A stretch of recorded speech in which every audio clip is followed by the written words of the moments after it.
วันนี้ Kiss Cooking มีไอเดียตกแต่งคัพเค้กเก๋ๆมาฝากอีกแล้วค่ะวิธีทำง่ายมากๆเลยแถมวัตถุดิบกับอุปกรณ์ก็หาไม่ยากด้วยไปดูวิธีทำคัพเค้กปาร์ตี้พร้อมๆกันค่ะ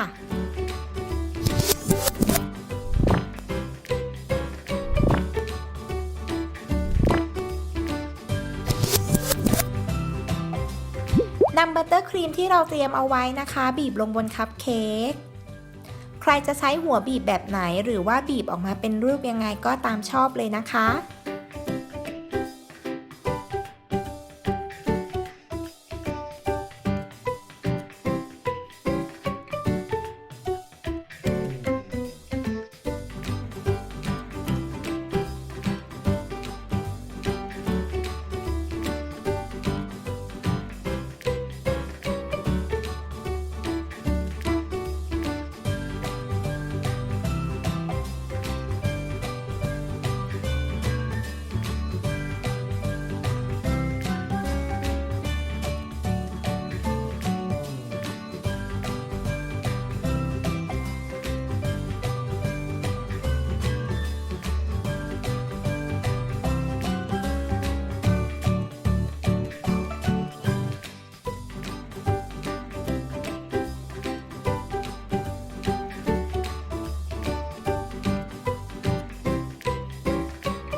พอตกแต่งคัพเค้กด้วยบัตเตอร์ครีมจนครบทุกสีแล้วทีนี้ก็มาเตรียมตกแต่งกันได้เลยค่ะ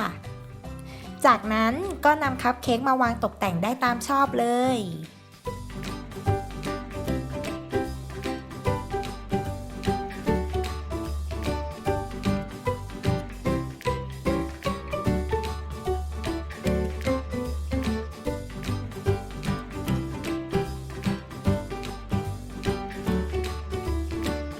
เรียบร้อยแล้วค่ะคัพเค้กปาร์ตี้ของเราเห็นไหมล่ะว่าไม่ยากเลยแถมยังช่วยฝึกพัฒนาการหลายๆด้านของน้องๆหนูๆด้วยนะคะ